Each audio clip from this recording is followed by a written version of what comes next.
Morning, everybody. Welcome to the Unconditional session. Unconditional is a green tea from Anhui province.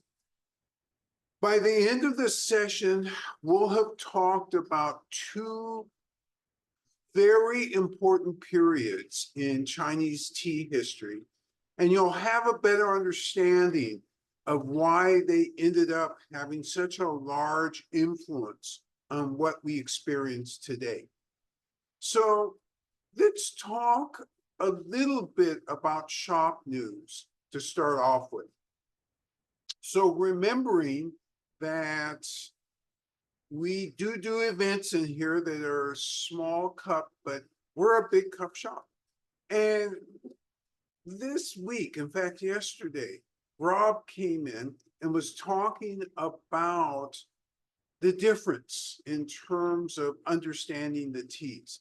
And he really made some good observations. And the key one I want to pull out from a series of good observations is he talked about on a weekly basis, at least once, sometimes a couple times a week, he does some small cup when he has time to appreciate the first two or three steepings, noting that he can kind of control during those first two or three steepings how deep, how light, and this is really true. And this is, once you learn how to do small cup, then you really understand what we do here with a large cup.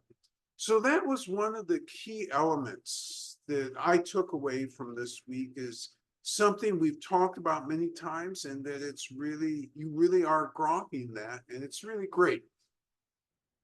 All right, so let's go ahead and get into unconditional green tea. And let's talk history first.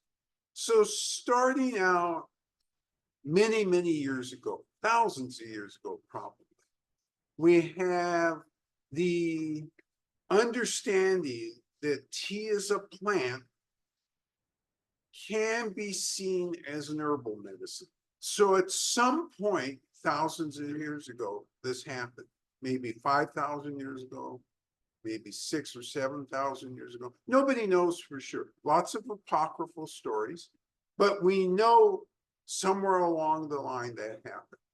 Then as you get probably about 23, 24, 2,500 years ago, you get an understanding that from an herbal medicine, it starts to morph into a catalyst for other herbal medicines. In other words, it's mixed with stuff to produce a health benefit or a cure or prevention.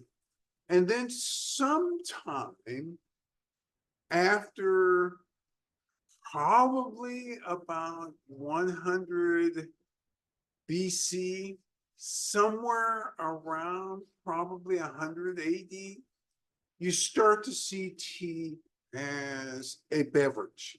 And then that takes off, and you get more and more beverage references. And that goes all the way up till today, beverage references. But the state of tea, even though it was a beverage from that time, continued to change. And so you have certain periods of rapid change, and then you have other periods where it just kind of drifts along, and people they're doing some experimentation, but they're not doing heavy experimentation. You don't have revolutionary breaks. So when you think of the some experimentation, remembering that tea was being processed as green tea, unoxidized essentially, and in the beginning, and that's a value-laden word, isn't it? In the beginning. We don't know when the beginning was, but in the early period, say a couple thousand years ago, you started to have this idea that, hey, the best way to preserve green tea, all tea, because only green tea was being produced as far as we know at that time, is in some sort of cake format. So pressed format. And, sometimes the cakes were beautiful, sometimes they were ugly because different places were pressing in different ways. So it wasn't about the aesthetic yet.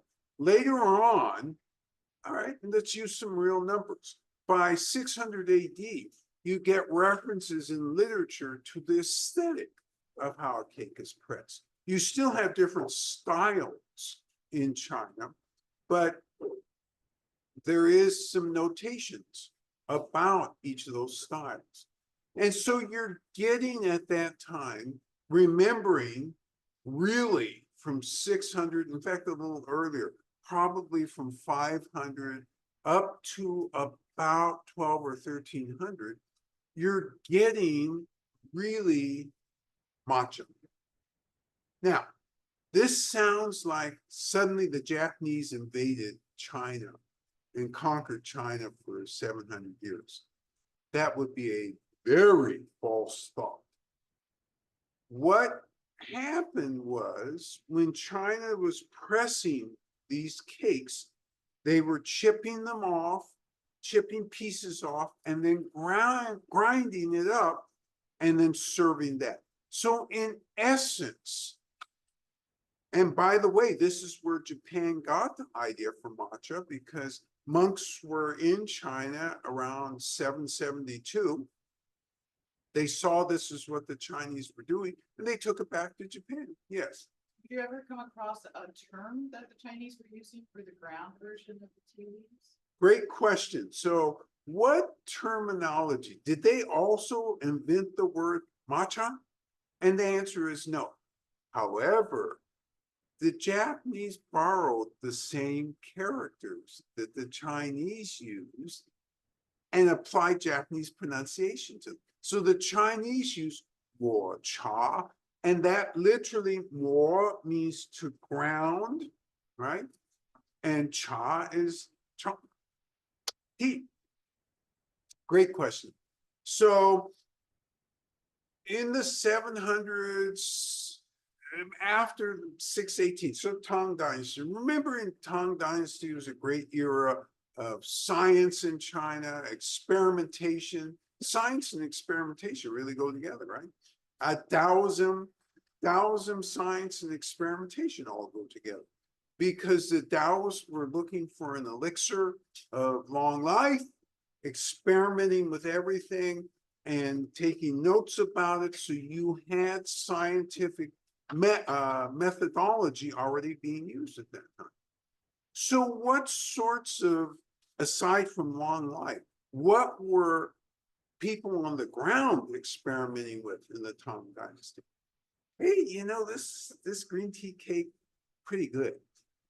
What if we take a flower off the tree and put it in and, put that and compress it together? So magnolias, jasmines, all sorts of flowers.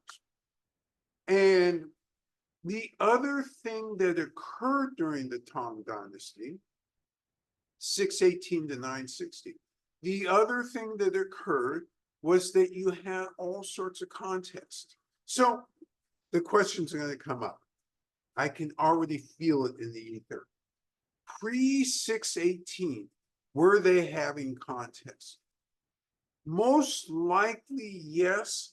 Probably not as popular and sophisticated as they got during the Tang Dynasty. Because again, remember, there's lots of ferment, lots of experimentation. So the contests normally are an outgrowth of that.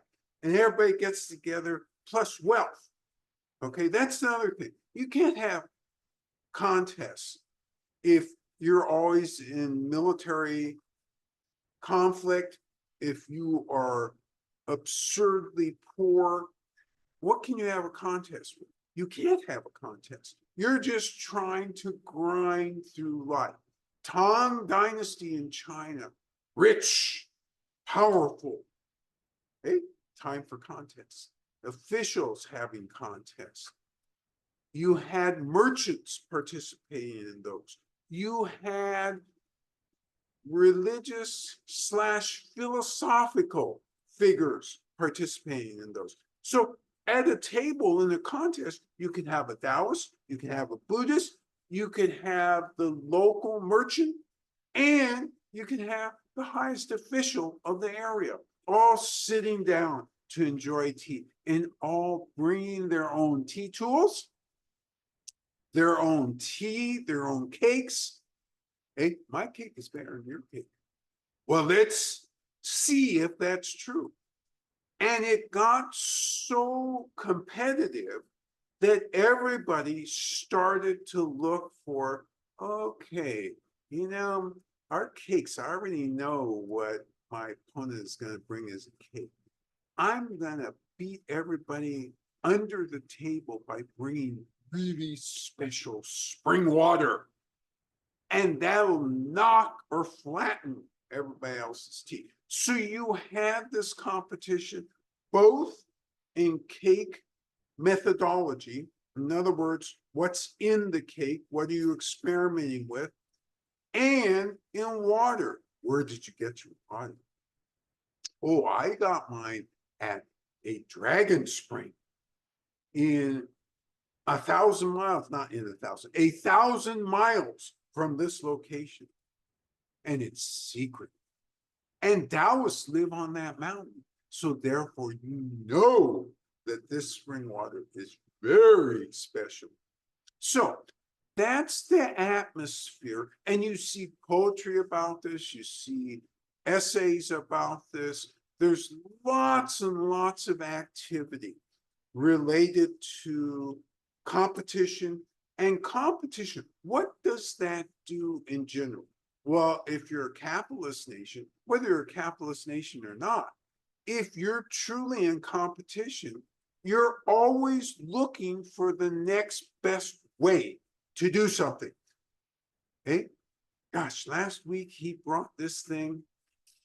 You know, this week I'm going to do something bigger and better and nicer, and I'm going to blow everybody away. So this is when you're wealthy as a society and you have time and you have tolerance of and actually encouragement of this type of activity, all of a sudden you have development. So there was great development during the Tang Dynasty all the way into the Sung Dynasty, 1200 AD. And in that era, another very important thing happened. As part of this competition or competitive spirit, someone or some group of people said, you know what? Let's see what happens if instead of steaming the tea, we fry it. Maybe that might be interesting.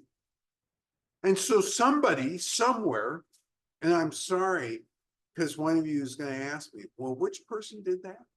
And the answer is, I don't know, because it's not recorded in history. What is recorded in history is all of a sudden, you start to have frying to stop the oxidation of green tea.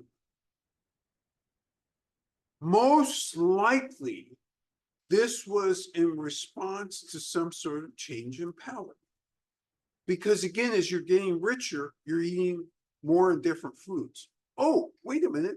What else happened during the Tang Dynasty that influenced palate? And it influenced it in a big way. You have the Silk Road. And the Silk Road was incredible because you're getting all this stuff, much of it from the Middle East, some from Africa, some from Europe, flavors, spices, and all of a sudden, Chinese palate is expanding. And people are experimenting. And hence, along with this generalized thought of science, Taoism, and let's do something new translate, okay, new flavors, new methodology for making. So by the Sung Dynasty, what do you have? you have most of the tea being fried to stop the oxidation, not steamed. So that's a big change. Now, I know some of you are about to ask me the following question. I can feel the electricity in the air about this one.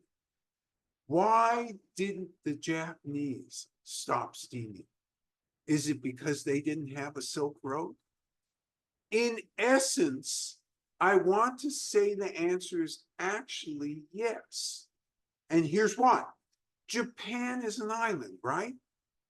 Did they like strangers showing up at their door? Did they like to trade with strangers?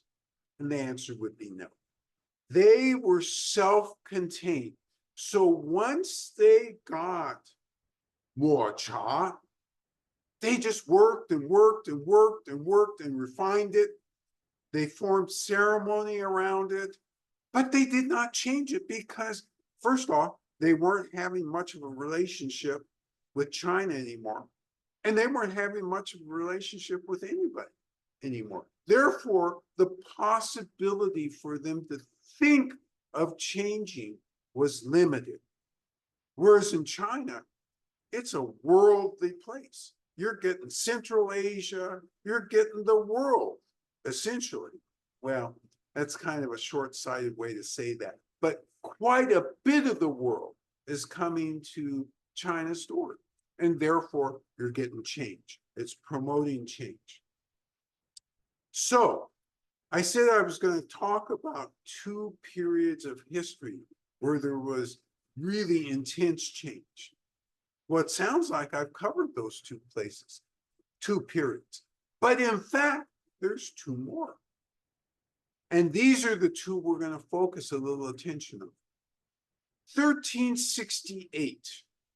That's a date that is the demarcation point of one of these changes, a very important demarcation point, because the Ming Dynasty is founded by this monk slash soldier slash impoverished kid who ended up becoming emperor.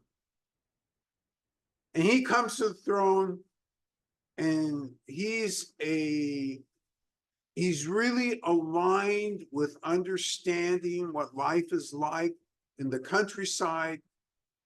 And he writes the following thing. He says in this missive, it's not too long.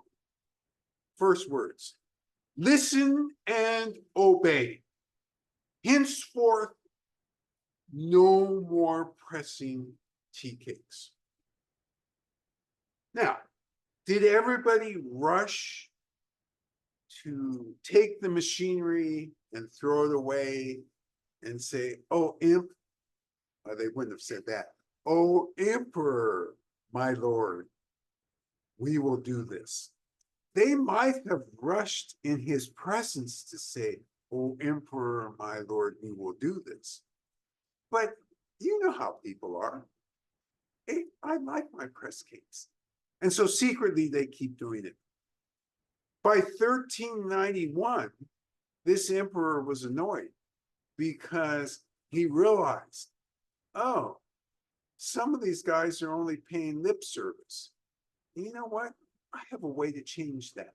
So he issued another one of these listen and obey, actually the other way around, obey and listen missives. But this time he also sent soldiers to all the places that had production modalities which used pressing cakes. And what did those soldiers do? They went in and destroyed all the equipment. So this was a major thing. So think about prohibition in the US. So in the US, the law comes down, okay, thou shalt not have alcohol, something like that. Did this stop all these God-fearing US citizens from having alcohol? According to history, the history that I've read, no. You had gin joints, you had stills, you had illegal operations. And try as the government did to try and put an end to that, it was hard. this was ingrained in the culture. So it took a while to go through that period. So the same within China, even as they broke the equipment and left this methodology, go elsewhere, can't do this anymore. What happens in the void? Air rushes in. So new ideas rush in and experimentation. So I said 1391, he sent the soldiers out. So in 1400s, in the 1500s, people are working with loose leaf and they're having accidents, some on purpose, some not. The ones on purpose are designed at what happens if we fry this and maybe wither this? I mean, you have all sorts of things going on. And by the way, where are these accidents happening? They're happening in philosophical / religious organization. Buddhists, Taoists, yes. The original edict about no more cakes. Can you tell us again what was the motivation for that? Oh, great question.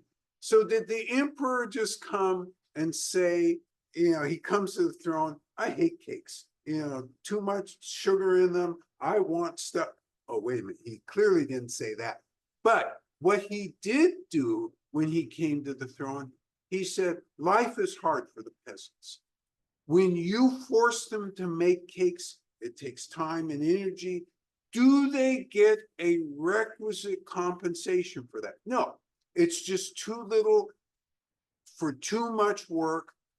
And we're going to stop this so that all the peasant essentially has to do is grow it and pick it, and that's it. And you had said he grew up impoverished himself. Yes, and he had been on those farms. He'd been in temples. He'd seen the whole process. And he said, hey, I'm a revolutionary. I was born a revolutionary. I'm born a revolutionary. We're going to take care of business. So yes, that's exactly the motivation. He truly was kind of a man of the people. Now, I'll tell you what, people will argue that statement, and it's fair to argue that statement because if you look in today's context, some of what happened was still hard. Nonetheless, if you put it in that context, then it's really good. Yeah. Were there any exemptions for any of the monasteries or temples to continue tea production, presumably in cake form? I'm assuming that would, yeah. By 1391, 0 exemptions, because the emperor essentially said, it doesn't matter whether it's in a monastery or an official or a merchant doing this. We don't want this. This is too hard on the peasants. And so, no exemptions. After 1391, everything was done. And he used the military to enforce it. And remembering, when he came to power, he had to fight his way to power. China was a mess. Prior to the time it was kind of falling apart. It wasn't a mess. It was kind of falling apart. And he brought unity. He was very strong in terms of law and order, so to speak. And he wanted China to be strong and developed. And he wanted the peasants to have a better life because he knew that underneath, that's the whole support for society. So if you're really putting so much pressure on your bottom rung of support, what's going to happen?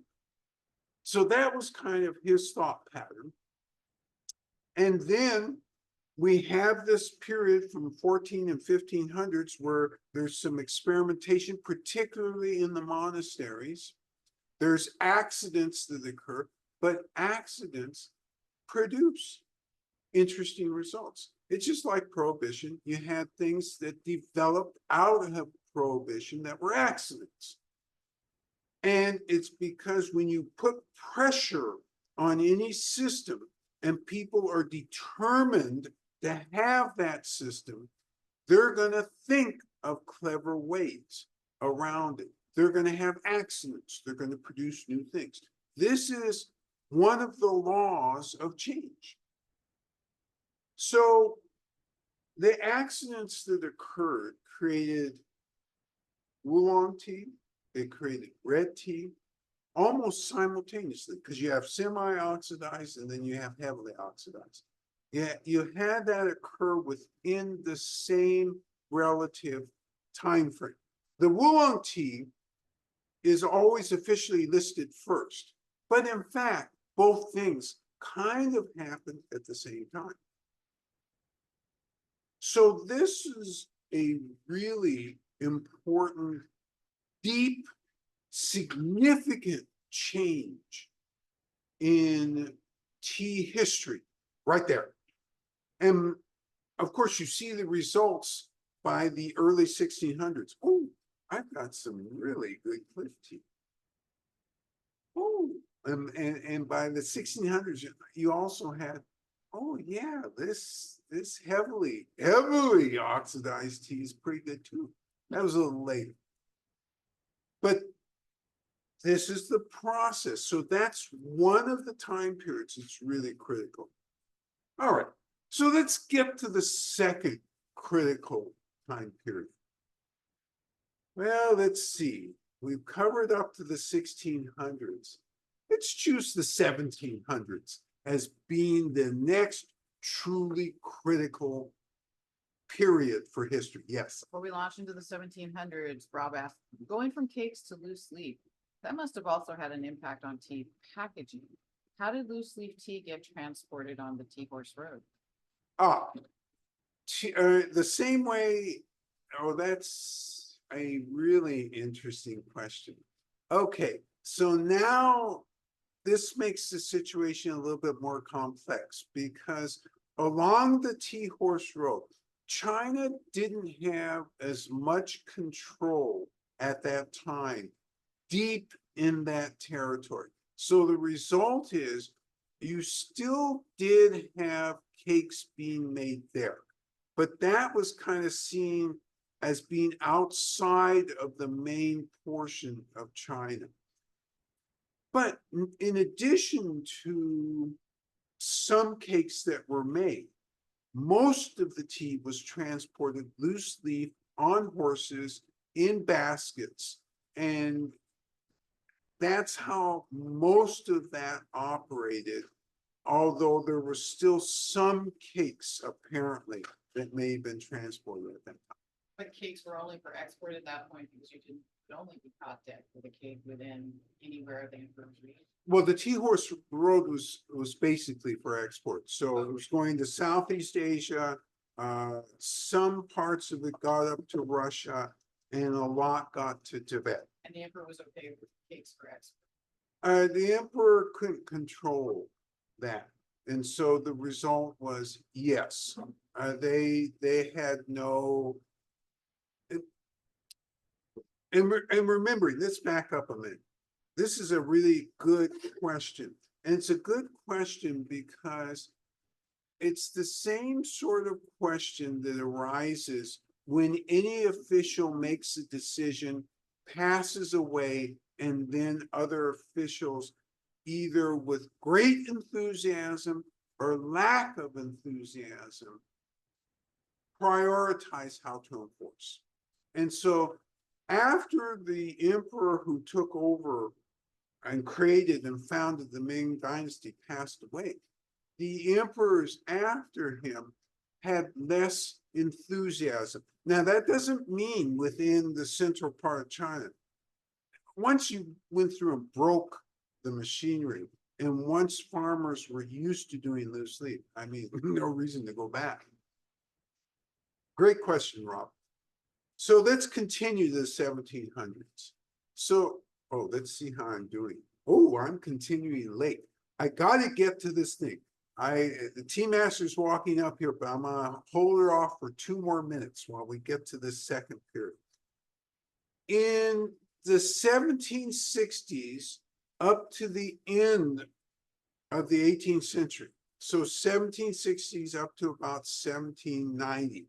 Some changes occurred in the bureaucracy and some people were fired in Fujian province.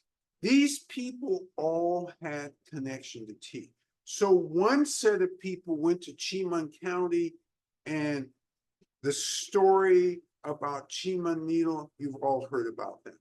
But there was a second set of officials also who migrated in about the 1760s to Anhui, to Jiangxi, to other places.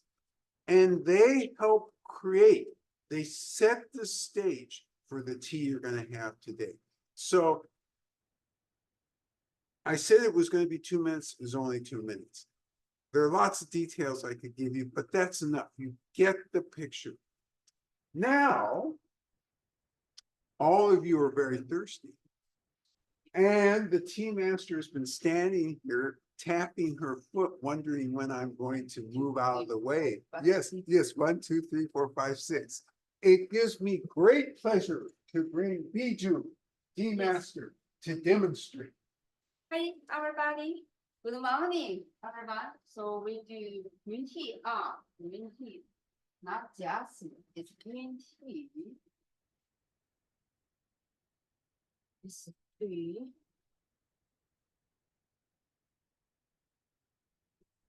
So you see her tableau, normal tableau. You only need 2 cups. We do have 4 cups to speed up the process, and we make a couple cups anyway. You can use any temperature of water from 170 to 212 to heat up the cups, make sure they're absolutely clean. We use 175 because it's already pre-programmed. And then we dissipate the tea steam and cool the water. 你告的这个 This is 从来没有功夫茶啊 170这个是功夫茶， Stevie, say again. 这是大杯茶，在 Yes, 中国啊。 yes, good point. 安 So 徽 this 那 is 个没 big 有 cup tea. Even in China, they would not normally drink this as a in Gunfu stock. They would drink this as large Glass. cup, but not this large. Usually they have cups that are 8 to 12 ounces.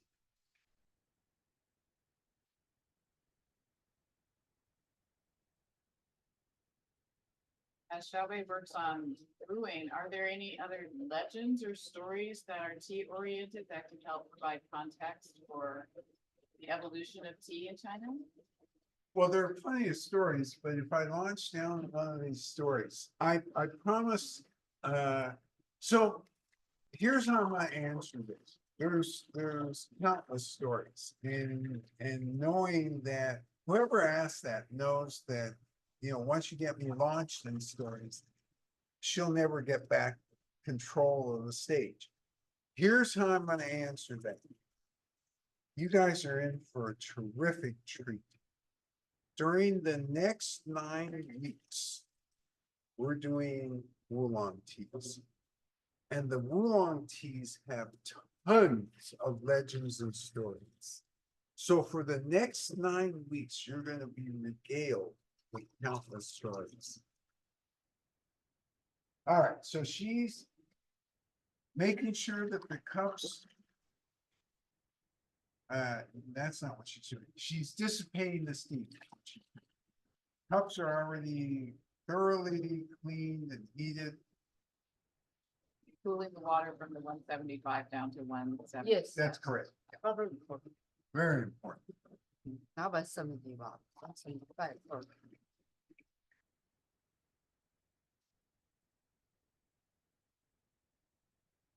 And it's interesting. Really, you get a great demonstration here because Biju uses the way the Chinese would do this. Rather than measure, use a thermometer to measure, oh, is it 170 or 171 or 169? She uses her hand. She knows what 170 feels like. And the Chinese are the same way. When they determine water temperature, when they determine almost everything, except in the largest of the factories, they use their nose. All right, leaves are in, she heats the leaves. You notice looking at these leaves, well, you'll see in a minute that they're very flat. Ooh, and they've got a very nice aroma. Pours the 170 water in. We have a 2-minute steeping. Okay. So what is the story of this tea? This comes from Anhui. And Anhui was one of the places in the 1700s where officials went. It was a different county than Chiman County. And they developed this because this was already being developed in Fujian. So Fujian is just this rich, magical place where you've got all these different varietals, you have all the different methodologies, except yellow. You really didn't have yellow in Fujian, but you had green and white and oolong and reds. So those 4 styles, there was a deep understanding of how to be successful with those. A 5th style, which we don't normally carve off as a style, was the jasmines. So the floral teas, they have a deep understanding of those as well. This turns out to be infused with a flower which is not a jasmine. And they use a similar methodology where they actually infuse, they pick the flowers in the late morning, and in the afternoon, they go through an infusion process.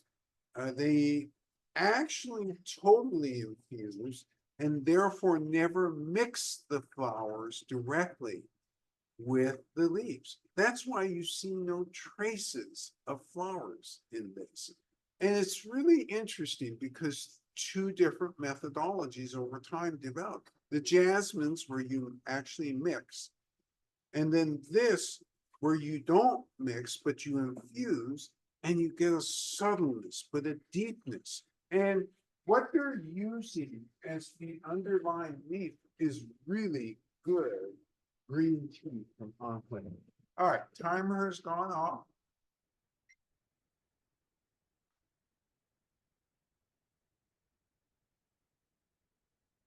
One of the participants already, Peter shares, there's a subtle flower smell to the leaves. There absolutely is, and that's a correct catch. And there's several different types of flowers, but there's really one type of orchid that generally is used for this. So nice color, greenish, slight yellow tinge to it. Smells really good. Let's enter the quality arena.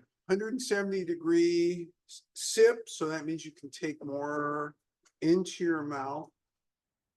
And you're going to look for where's the astringency, what the aftertaste, and what are the energetics. So let's do it. I will do it.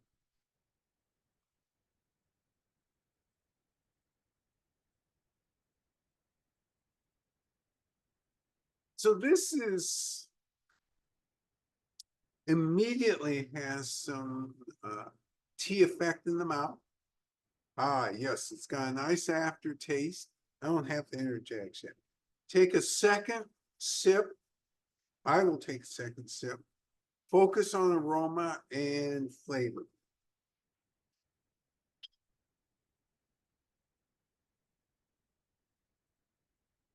And then I'll take notes. And it's your turn to do this. Remember to set your timer for 2 minutes. It's in bag number 3. And it's labeled unconditional. Peter asks, he noticed that Unconditional was wrapped in several different bags in the packaging that came to tea tasting participants. Is that to protect the tea from the scent of the other teas, or Great catch. vice versa? No, that's a great catch. Whenever we send out jasmines, when we do it properly, just like with this tea, which is not a jasmine, but it's got that floral scent.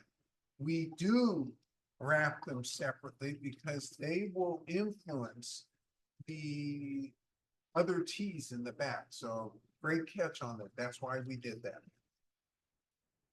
Jennifer shares, the tea leaves look like dragonfly. Yeah, I really like that observation. These are buds only, just like Dragonwell. And the key about this is when they're processed the same way as Dragonwell. In other words, the shaping occurs during the frying. And it's at two different periods. So what do I mean by that? The flowers are always ready later than the tea itself, because this is a spring pick. And so at the farms, they go ahead and do the normal spring pick processing. And this is an early spring pick. This is pre-April 4th, pre-April 5th. And then they deliver them to the place where the flowers are. And that processing goes on about a month later, month and a half. But that was really a good observation because when I first looked at these, the same thought, aside from the smell, if you could subtract the smell from the leaves, you'd say, oh yeah, this is like dragon. And yet it is a fine, high mountain, Anhui tea from the Yellow Mountain area. Peter asked, in a strict competition, would infusing a tea with flowers be considered not a true tea? So the question has to do with competition and evaluation of whether something belongs as a tea or not. And since the base of this is tea leaves, and since also there are no actual flowers in the tea itself,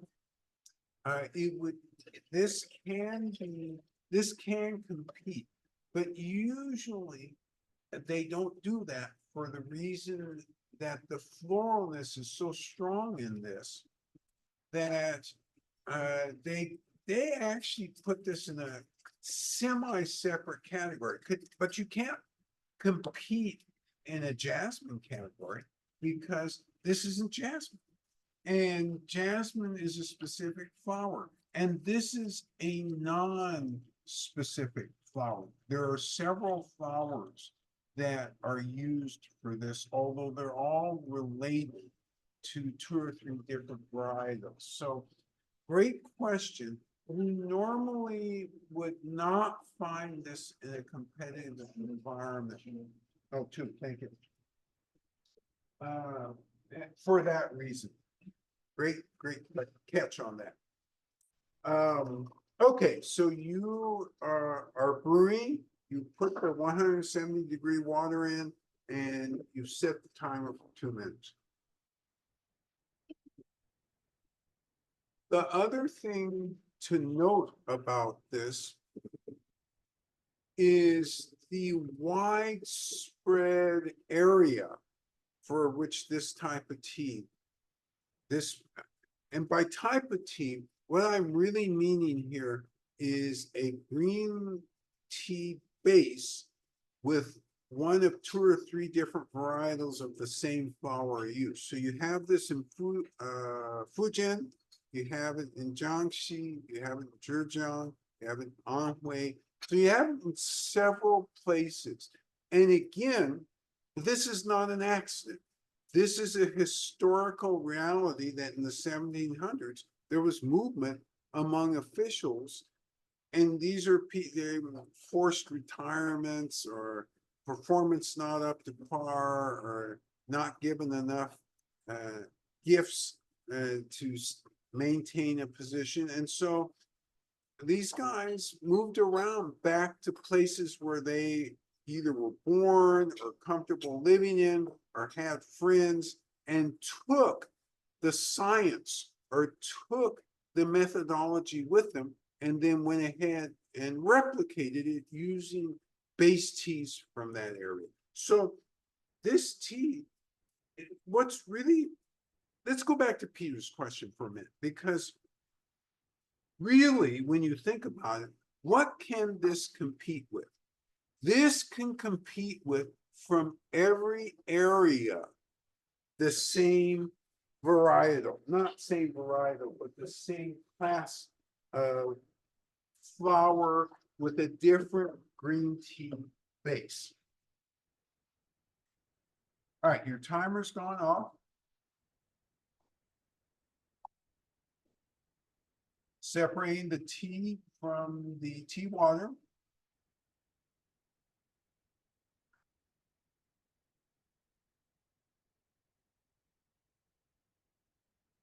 Beautiful, beautiful color.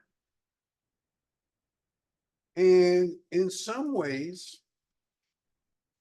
this is really surprising for a floral tea, but you'll tell me why. Yes. Rob says a lemony floral scent carries through from the leaves to the tea water, almost like a honey lemon tea. Lemony scent from the leaves to the tea water, almost like a lemony tea. Is that Honey lemon. Tea. honey lemon tea? This is a great observation, because what it really states, unlike jasmine, where all you really focus on is the jasmine itself, you're getting the tea leaves, you're getting this interesting floralness, and that sweetness isn't the flowers, it's the sweetness of the tea leaves themselves. Aggie says, what a surprise. There was a slight floral sweetness in the dry, heated leaves and became more pronounced in the tea liquor. And then the wet leaves reminded me of fresh cut grass on a dewy morning. The taste, while similar to jasmine tea, is milder and juicier. So going back, we started with the wet leaves reminding Aggie of fresh green cut grass. The dried leaves before that, floral sweetness, the tea liquor, more florality. So slight florality in the dry leaves, then the wet leaves kind of like cut grass, and then that florality came out in the tea water. And this is a great comment that Aggie has made, because the tea itself at the various stages is kind of mysterious. Again, slight floralness at the beginning, and then it morphs into almost like cut grass, and then really a florality, but a florality as Rob stated, with a little hint of citrus, with definite hints of sweetness. This is a surprising tea, and it's just so unexpected. When we got this, it was, I'm not used to something like this. I certainly had a preconception of what it was going to be. And that's why I tried not to give you all a preconception, because if I had categorized it as a floral tea, you would have thought of jasmine. But this is so far away from jasmine that it's a different animal completely.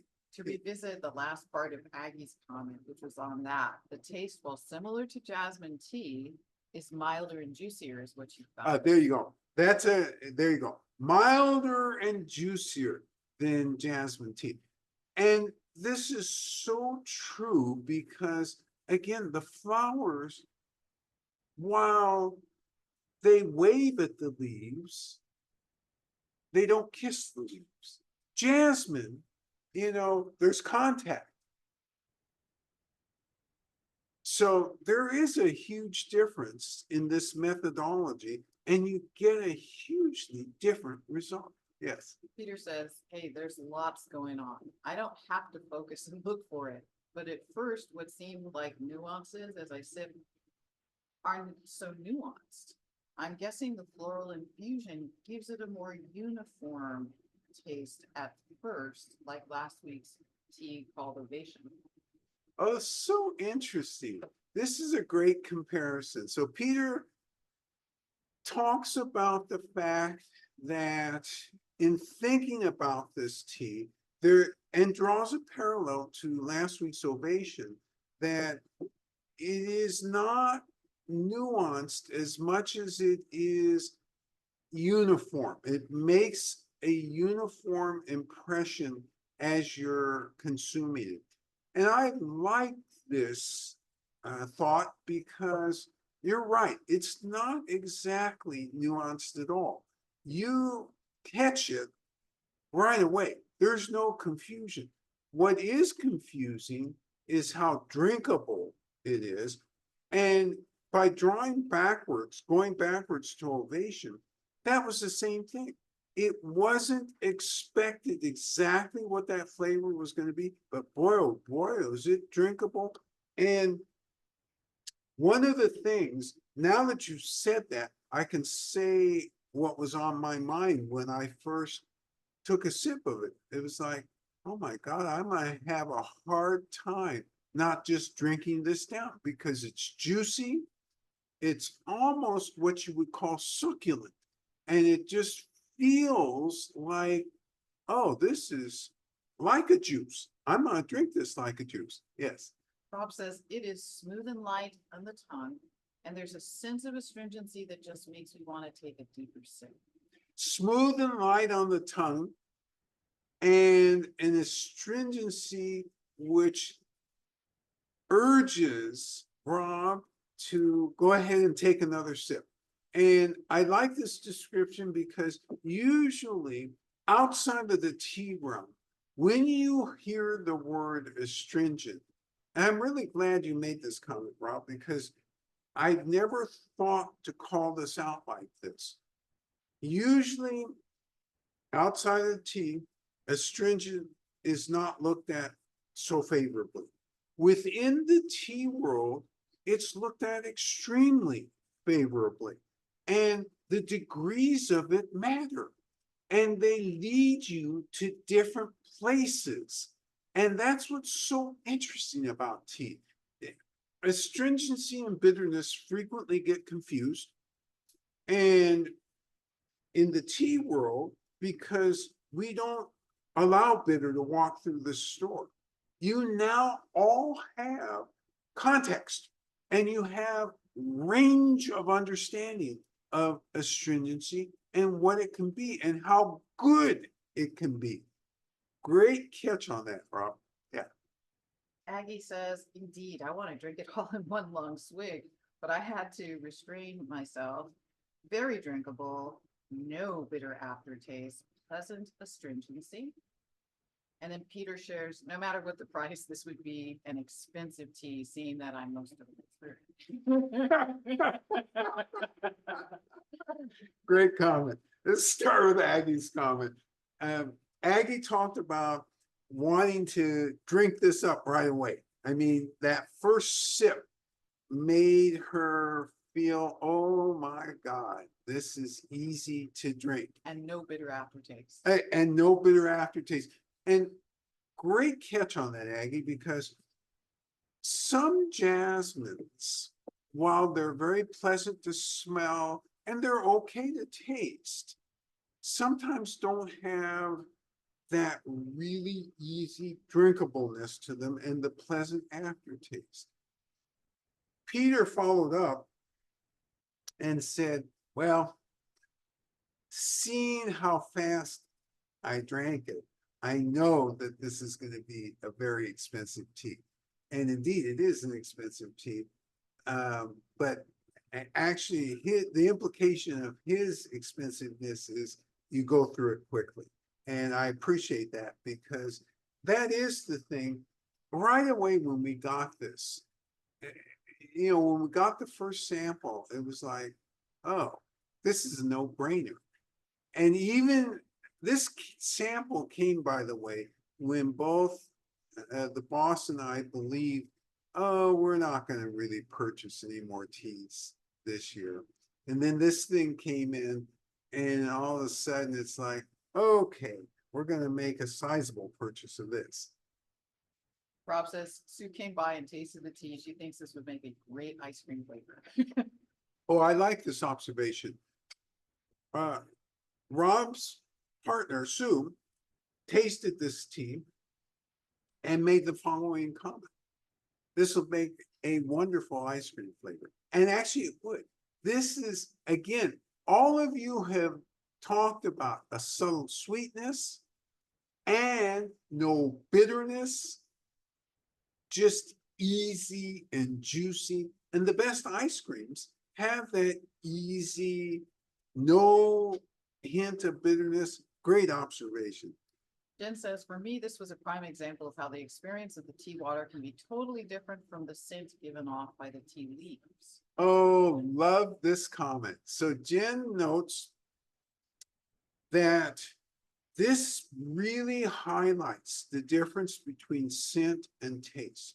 Because some of the teas that we have a scent and that forms an impression of what taste is going to be like. Because our nerves all run together in this. But she said in this particular tea, it isn't that way. It is, the scent gives you one thing, but when you taste it, it is, again, so easy and such a pleasant experience. Great catch on it. All right.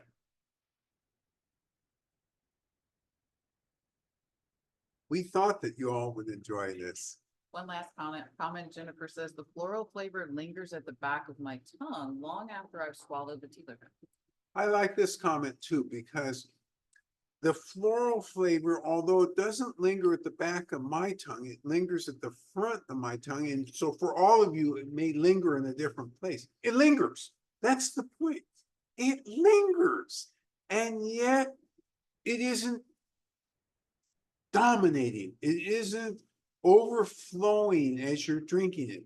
And in fact, it's that underlying, the way I would describe it is the underlying sweetness of the tea leaves themselves make you want to continue, because it's almost like you put flour candy into this sweet mix.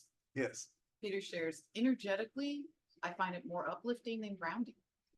Hey, this great comment. And I'm glad you made this, Peter.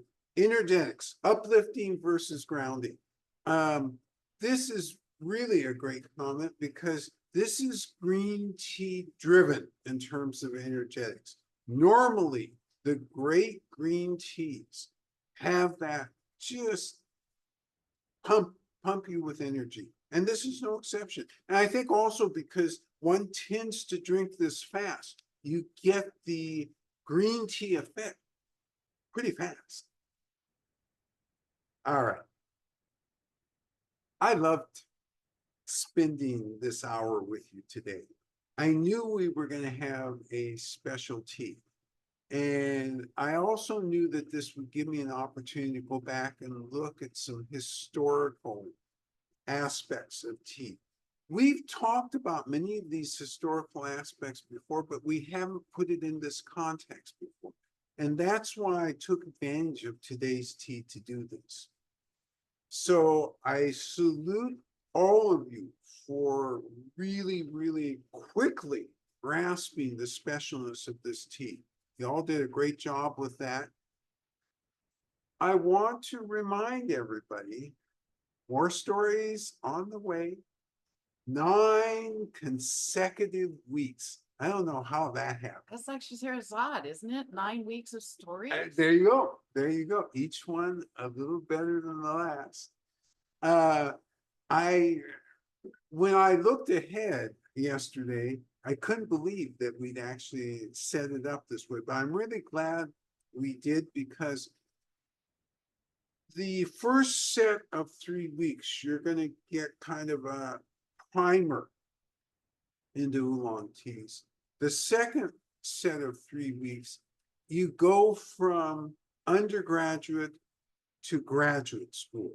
And it's going to be incredible because we have 3 brand new Cliff teas in that second set of 3 weeks.